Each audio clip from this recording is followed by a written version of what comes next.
پتیلیاں ہیں، بکری پر پڑ جائے تو پڑی ہوئی بکریاں کھڑی ہو جاتی ہے، اسی پر نہیں پھر کٹورے کا پانی تھن کو لگایا.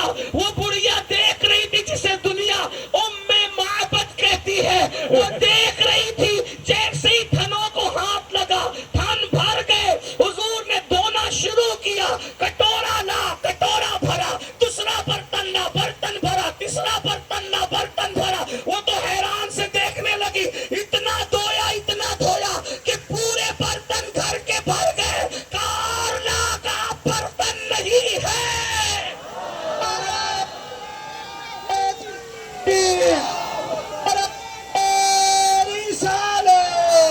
لبیک یا رسول اللہ، لبیک لبیک لبیک لبیک لبیک یا رسول اللہ. جو بکری کا دودھ دونے میں اتنا بے مثال ہو کہ اس کی طرح کوئی دودھ دو نہ سکے، بتائیں نا کہ وہ نبوت اور رسالت میں کتنا. مولانا سب چلتا ہے، مولانا سب چلتا ہے. ارے جوتے رستے میں جو وہ پرانے ہو کر کے پھینکے جائیں گے، لیکن جو عقیدہ تمہیں جنت تک لے جائے گا اس کے بارے میں سوچو. عقیدہ 1857 کے بعد والا جو انگریزوں نے پیدا کیا ہے وہ چاہیے، یا پھر صفا کے چبوترے والا صدیق اکبر والا عقیدہ چاہیے، فاروق اعظم والا عقیدہ چاہیے، عثمان غنی والا عقیدہ چاہیے، مولا علی والا عقیدہ چاہیے. اور الحمدللہ کوئی بھی مولوی ثابت نہیں کر سکتا کہ اس کا سلسلہ صفا کے چبوترے سے ملا ہے. یہ شرف صرف اور صرف اللہ نے اہل سنت و جماعت کو عطا فرمایا. سبحان اللہ سبحان اللہ. نعرہ تکبیر، نعرہ رسالت. میں کوئی گالی گلوچ کرنے نہیں آیا، لیکن صوفیہ کا غلام اتنا سمجھ لینا، آپ کی آخرت کے لیے بتا رہا ہوں. آپ کو ہر مسلک کا فاؤنڈر ملے گا، لیکن سنیوں کا فاؤنڈر آپ کو کسی صدی میں نہیں ملے گا. کسی بھی جماعت کا فاؤنڈر دیکھو، مثال گالی نہیں دے رہا، سمجھانے کے لیے تاکہ بچوں کے علم میں بات ہے. دیوبند مسلک کے فاؤنڈر ہے مولوی قاسم نانوتوی، مولوی اشرف علی خان، مل گئے آپ کو فاؤنڈر. کب کے ہیں یہ؟ 1857 کے بعد. اہل حدیث مسلک کا فاؤنڈر ہندوستان میں مولوی اسماعیل دہلوی، کب ہے یہ کب کے ہیں؟ 1826 کے. ٹھیک اسی طریقے سے قادیانیوں کا فاؤنڈر غلام احمد قادیانی. اسی طریقے سے شیعہ مسلک کا، رافضی مسلک کا فاؤنڈر عبداللہ ابن سبا. ملا کہ نہیں ملا؟ لیکن ہمارے اہل سنت کے مسلک کا فاؤنڈر غوث پاک نہیں، ممبر ہے، فاؤنڈر نہیں. فاؤنڈر نہیں. کیا بات ہے، ممبر ہے. سبحان اللہ. غوث پاک بھی فاؤنڈر نہیں ہے سنیت کے، ممبر ہے. وجہ کیونکہ ان کے ابا بھی سنی تھے. ان کے ابا غریب نواز فاؤنڈر نہیں ہے سنیت کے، ممبر ہے کیونکہ ان کے ابا بھی سنی تھے. صابر پاک ممبر ہے، فاؤنڈر نہیں ہے، ان کے ابا بھی سنی تھے.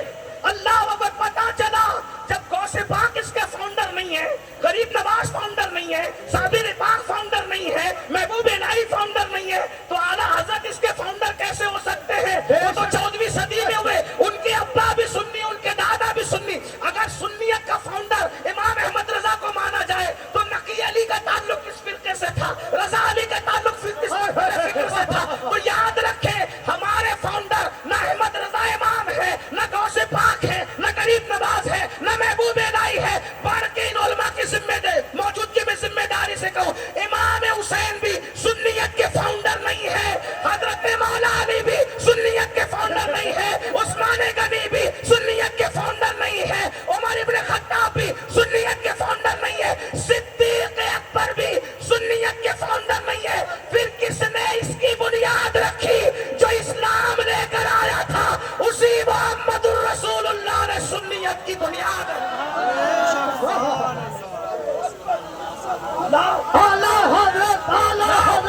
لاؤ اتنا پرانا مسلک لاؤ، اتنا پرانا. آپ کہیں گے حضور نے کیسے بنیاد رکھی؟ کہا مانا علیہ واصحابی، جس پر میں اور میرے صحابہ، یہی کہہ کے تو بنیاد رکھتی سنیت کی. مانا علیہ سے مراد سنت اور اصحابی سے مراد جماعت.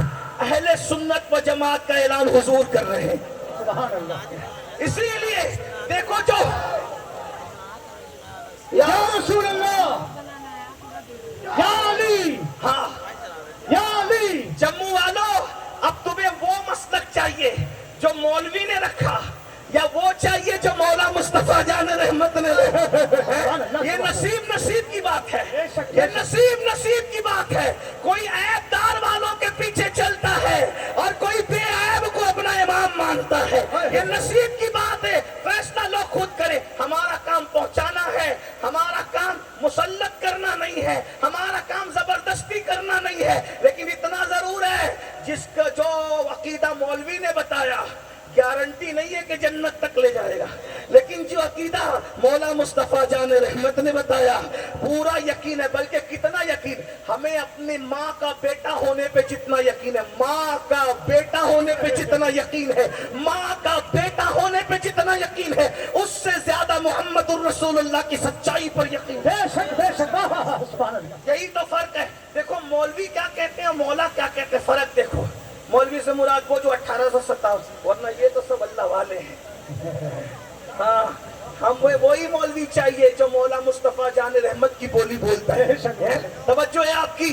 اللہ اکبر. کہتے وہ تو بکری کا دودھ دوتے تھے. میں نے کہا بالکل دوتے تھے، بالکل انکار نہیں ہے. لیکن مولوی صاحب آپ کے کہنے کے مطابق نہیں دوتے تھے، اس لیے کہ مولوی کا دونا اور ہے اور مولا مصطفیٰ جان رحمت کا دونا اور ہے. وہ کیسے میں آپ کو بتاتا ہوں. دیکھو دھیان دو گے تو بات سمجھ میں آئے گی. گفتگو کو ٹرن دیں گے اینڈ کی طرف. توجہ فرمائیں. ہم اگر دونا چاہیں تو بکری بچے والی ہونا چاہیے. بکری بچے والی ہونی چاہیے.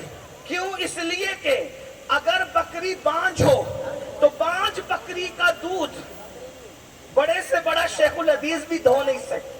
شیخ الحدیث کا کام ہے بخاری پڑھانا، بانجھ بکری کا دودھ نکالنا شیخ الحدیث صاحب کا کام. میں کسی کا مذاق نہیں اڑا، صرف بیان کروں. آپ دیکھ رہے میرے جملے چیک کریں. اگر آپ کو ایسا لگے کہ میں کسی کا مذاق اڑا رہا ہوں تو میں اپنی بات واپس لے لوں.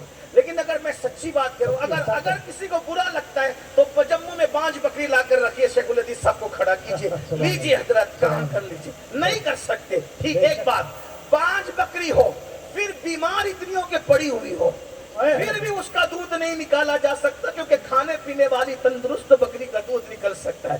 لیکن یہ میرا نبی اور صرف میرا نبی. ہجرت کے وقت جب تشریف لے جا رہے ہیں تو صدیق اکبر کی بھوک کا خیال آیا، خود کی بھوک کا نہیں، صدیق اکبر کی بھوک کا خیال آیا.